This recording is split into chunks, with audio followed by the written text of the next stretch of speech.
اللہ تعالیٰ نے قرآن مجید فرقان حمید میں ارشاد فرمایا وَكَذَلِكَ نُرِي إِبْرَاهِيمَ مَلَكُوتَ السَّمَاوَاتِ وَالْأَرْضِ وَلِيَكُونَ مِنَ الْمُوقِنِينَ۔ اللہ تعالیٰ نے اپنی مخلوق میں سے سب سے زیادہ انبیاء کرام علیہم الصلاۃ والتسلیمات کو خوبیاں عطا فرمائی ہیں، اور پھر خالق کائنات نے بعض انبیاء کو دیگر بعض انبیاء پر فضیلت عطا فرمائی، مزید انعامات عطا کر کے بعض کو بعض پر فضیلت عطا کی۔ اگرچہ نفس نبوت میں سب برابر ہیں، نبی ہونے میں سب ایک جیسے ہیں، لیکن جو شان اللہ نے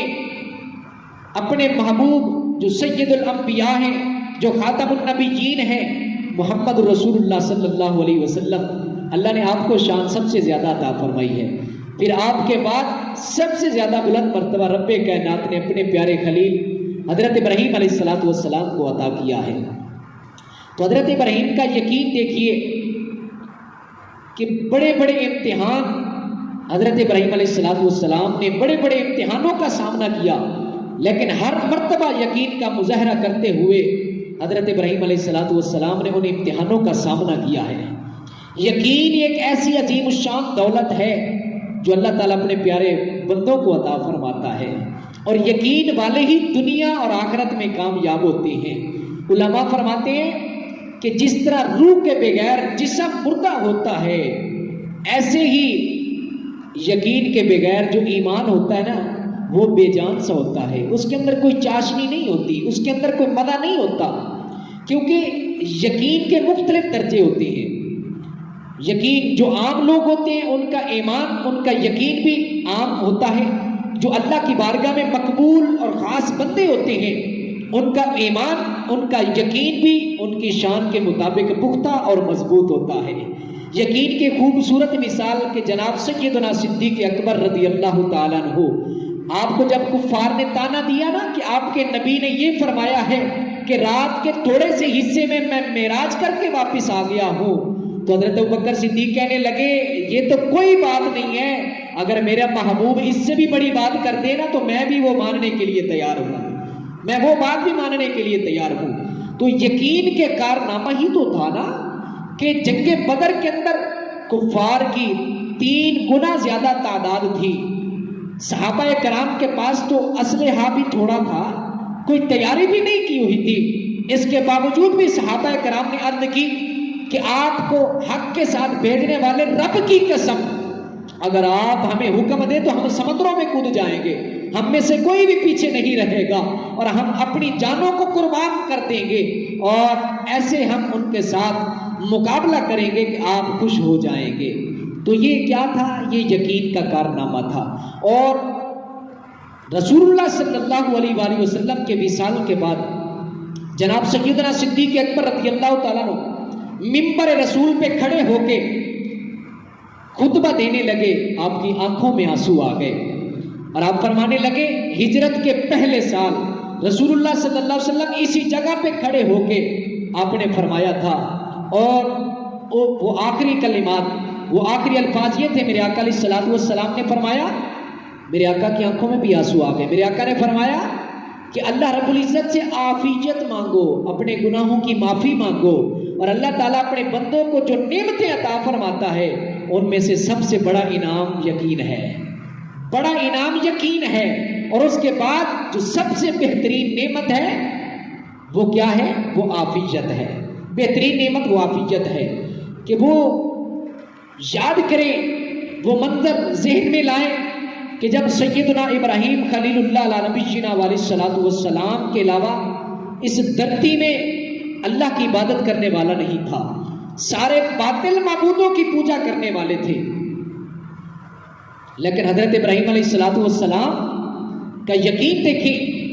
نمرود کا جب سامنا ہوا، جب وہ دلائل نہ لا سکا تو اس نے اور اس کے درباریوں نے آپ کو آگ کے اندر جلانے کا فیصلہ کر لیا، اور آپ کو ایک ایسی جگہ قید کیا گیا،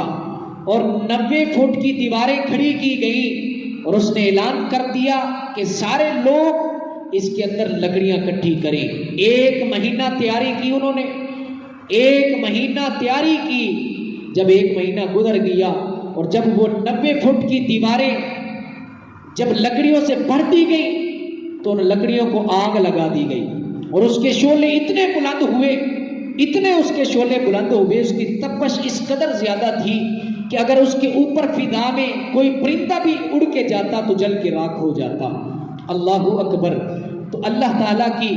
جو مخلوق ہے انسانوں اور جنوں کے علاوہ،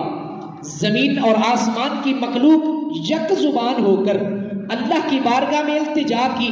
یا اللہ ایک تیرا خلیل ہی تو ہے جو دنیا میں اس زمین میں تیری عبادت کرنے والا ہے، جو تیرا نام لینے والا ہے، جو تیرا ذکر کرنے والا ہے۔ یا اللہ آج وہ تیری وجہ سے آگ میں،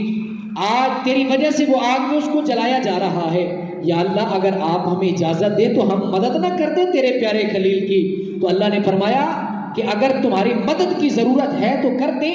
لیکن مجھے پتا ہے، میں اپنے پیارے خلیل کو جانتا ہوں، اس کو تمہاری مدد کی ضرورت نہیں ہے، اس کو میری مدد کی ضرورت ہے۔ اللہ اکبر۔ اور جو ہوا پر مقرر فرشتہ تھا جس کی ڈیوٹی تھی ہوا کی، حضرت ابراہیم علیہ السلام کی بارگاہ میں آیا اور آ کر کہنے لگا اگر آپ کہیں تو اس آگ کو ہوا میں اڑا کے رکھ دوں؟ آپ نے فرمایا مجھے تیری کوئی حاجت نہیں ہے، لا حاجت ابی الیکم، کوئی ضرورت نہیں ہے۔ اس کے بعد حضرت جبریل علیہ السلام آئے۔ جب حضرت ابراہیم کو آگ میں ڈالا جانے لگا، حضرت ابراہیم علیہ السلام کو جب آگ میں ڈالنے لگے، حضرت جبریل علیہ السلام نے آ کے کہا یا ابراہیم حل لک حاجت، ہمارے لیے کوئی حکم؟ حضرت ابراہیم علیہ السلام نے فرمایا کوئی حکم نہیں ہے۔ تو حضرت جبریل کہنے لگے پھر اللہ کی بارگاہ میں التجا کیجئے۔ حضرت ابراہیم علیہ السلام نے فرمایا اللہم انت الواحد فی السماء وانا الواحد فی الارض، یا اللہ تو ایک ہے، تیرے علاوہ کوئی معبود نہیں ہے، اور میں بھی زمین میں ایک ہی تیری عبادت کرنے والا ہوں۔ یا اللہ تو مجھے کافی ہے، یا اللہ تو ہی مجھے کافی ہے۔ اللہ اکبر۔ اور اس کے بعد رب کائنات نے حضرت ابراہیم کی اس یقین کی لاج رکھ لی۔ اللہ نے فرمایا یا نار کونی بردا و سلاما علی ابراہیم، اے آگ میرے پیارے ابراہیم پہ ٹھنڈی اور سلامت والی ہو جا۔ اللہ اکبر۔ حضرت ابراہیم علیہ السلام فرماتے ہیں کہ اللہ رب العزت کی نعمتوں میں سے سب سے بڑا انعام ان دنوں میں تھا کہ جب مجھے آگ میں ڈالا جا رہا تھا تو رب کائنات نے اس آگ کو میرے اوپر ٹھنڈا اور سلامت والا بنا دیا۔